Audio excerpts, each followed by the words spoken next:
Oke, selamat pagi semuanya. Hari ini kita akan membahas materi tentang studi kelayakan bisnis.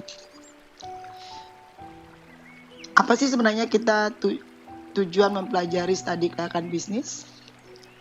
Namun sebelum kita mengetahui tujuan, kita harus mengetahui apa sih pengertian bisnis itu dalam suatu perusahaan. Jadi perusahaan itu diartikan sebagai sebuah wadah organisasi yang memproses perubahan kalian dan sumber daya ekonomi menjadi barang atau jasa yang diperuntukkan bagi pemuasan kebutuhan para pembeli, serta diharapkan akan memberikan laba kepada pemilik. Pada intinya suatu bisnis itu harus yaitu mengelola sumber daya yang ada yang bertujuan kepada profit oriented bagi pemiliknya. Namun tujuan perusahaan bukan hanya untuk profit oriented saja, tapi juga keberlangsungan hidup suatu perusahaan untuk jangka panjang. Nah, bisnis juga diartikan sebagai keseluruhan kegiatan yang diorganisasikan oleh orang-orang yang berkecimpung di dalam bidang perniagaan, termasuk produsen, pedagang, konsumen, dan industri, di mana perusahaan berada dalam rangka memperbaiki standar serta kualitas hidup mereka. Artinya, bisnis itu banyak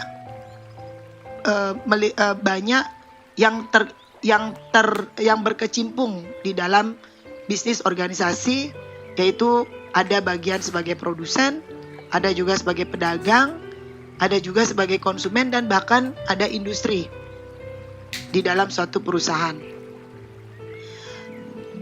Nah, apa bedanya SKB dengan SKP, yaitu studi kelayakan bisnis dengan studi kelayakan proyek? Yang kita ketahui bahwa ciri-ciri proyek adalah bersifat sementara, tidak berkesinambungan. Terus dalam arti waktu, dia ada batas waktu, harus selesai dalam waktu tertentu yang sudah ditentukan. Kegiatannya tidak bersifat rutin, tidak berulang-ulang. Biaya, jadwal kerja, sumber daya, citra mutu diperlukan telah ditentukan. Namun SKB adalah merupakan penelitian terhadap rencana bisnis yang tidak hanya menganalisis layak atau tidak layaknya bisnis dibangun, tetapi juga saat dioperasionalkan secara rutin dalam rangka pencapaian keuntungan yang maksimal untuk waktu yang tidak ditentukan. Artinya kalau SKB ini waktunya jangka panjang, terus kegiatannya terjadi berulang-ulang. Terus bahkan di SKB ini harus melibatkan banyak orang, banyak pihak. Bahkan jangka waktunya pun tidak bisa kita prediksi, karena bertujuan untuk jangka panjang, bukan waktu yang singkat. Tujuan daripada SKB adalah untuk menghindari keterlanjuran penanaman modal yang terlalu besar untuk kegiatan yang ternyata tidak menguntungkan. Artinya SKB ini dibuat untuk menghindari kerugian, resiko daripada penanaman modal sebelum seseorang ataupun organisasi membuat suatu investasi. Dan di sini harus diperhitungkan biaya relatif kecil apabila dibandingkan dengan risiko kegagalan suatu proyek yang menyangkut investasi dalam jumlah besar. Nah, sehingga kita dapat simpulkan tujuan studi kelayakan bisnis adalah menghindari risiko, memudahkan perencanaan, memudahkan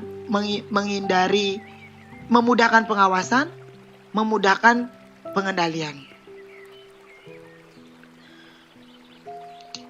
Setelah itu kita berbicara tentang manfaat SKB. Ternyata manfaat SKB pada pihak-pihak tertentu, yang pertama yaitu pihak investor. Di mana pada pihak investor ini berkaitan dengan pemenuhan kebutuhan akan pendanaan. Jadi investor itu adalah orang yang mau menanamkan modalnya pada suatu usaha. Jadi kepada pihak investor manfaatnya adalah untuk pemenuhan kebutuhan akan pendanaan saat saat usaha itu dibuat atau bisnis itu dibuat. Kepada pihak kreditor itu berkaitan dengan pemberian kredit, terutama bagi pihak bank sebelum memutuskan untuk memberikan kredit atau tidak perlu mengkaji SKB yang dibuat. Jadi kreditor biasanya bank dan lembaga keuangan karena dia berkepentingan untuk melihat seberapa besar investasi atau seberapa besar aset yang dimiliki sehingga menentukan berapa arus modal yang mampu diberikan karena berkaitan kepada pengendalian. Karena pihak manajemen perusahaan berkaitan dalam rangka merealisasikan ide proyek yang bertujuan untuk meningkatkan laba perusahaan. Pada pihak pemerintah dan masyarakat, SKB perlu memperhatikan kebijakan-kebijakan yang telah ditetapkan oleh pemerintah karena bagaimanapun pemerintah mempengaruhi kebijakan perusahaan, terutama di bidang legalitas. Kalau bagi pembangunan ekonomi, perlu dianalisis biaya yang dikeluarkan serta manfaat yang ditimbulkan oleh proyek terhadap perekonomian. Karena bisnis dibuat itu pada intinya tujuannya mampu mesejahterakan lingkungan sekitar. Jadi bagi tujuan pembangunan ekonomi, apabila suatu bisnis dibuat mampu meningkatkan kesejahteraan masyarakat sekitar, lingkungan maupun daerah, bisnis itu pasti akan diberikan suatu izin ataupun legalitas karena sangat bermanfaat bagi pembangunan ekonomi. Nah, tahapan-tahapan SKB itu kita mulai dari penemuan ide, setelah itu tahapan penelitian, tahapan evaluasi, tahapan pengurutan usulan yang layak, tahapan rencana pelaksanaan, dan tahap pelaksanaan. Nah, adapun aspek-aspek SKB adalah aspek pemasaran, aspek keuangan, aspek sumber daya manusia, aspek teknis dan teknologi. Namun ada di literatur lain yaitu Hussein Umar mengatakan ada juga aspek legalitas atau aspek hukum dan juga aspek analisis dampak lingkungan. Kita hanya membahas di sini adalah 4 aspek saja. Apa output daripada SKB itu sendiri berupa dokumentasi lengkap. Aspek pertama yaitu aspek pemasaran.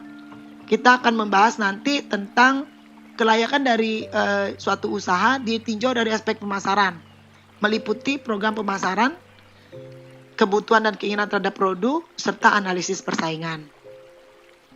Kalau aspek keuangan, itu bertujuan untuk mengetahui perkiraan pendanaan dan aliran kas proyek bisnis sehingga dapat diketahui layak tidaknya rencana bisnis yang dilakukan nanti. Ini meliputi kebutuhan dana, sumber dana, serta penilaian rencana bisnis melalui metode net present value, payback period, break-even point, dan profitabilitas index. Sedangkan aspek sumber daya manusia bertujuan untuk mengetahui apakah bisnis yang akan dilakukan diperkirakan layak atau sebaliknya dari segi ketersediaan SDM. Itu menyangkut jumlah karyawan, penentuan job deskripsi, penentuan kompensasi, dan juga kebijakan rekrutmen tenaga kerja. Dan aspek teknis dan teknologi bertujuan untuk meyakini apakah secara teknis dan pilihan teknologi rencana bisnis dapat dilaksanakan secara layak atau tidak baik saat pembangunan proyek ataupun operasional. Itu meliputi pemilihan lokasi pabrik, perencanaan produk, pemilihan teknologi, letak pabrik, dan layout. Nah, nanti kita akan membahas tentang bagaimana masing-masing aspek untuk kita diskusikan dan akan ada studi kasusnya setelah nanti Anda membuat suatu proposal bisnis untuk masing-masing kelompok. Sekian dan terima kasih.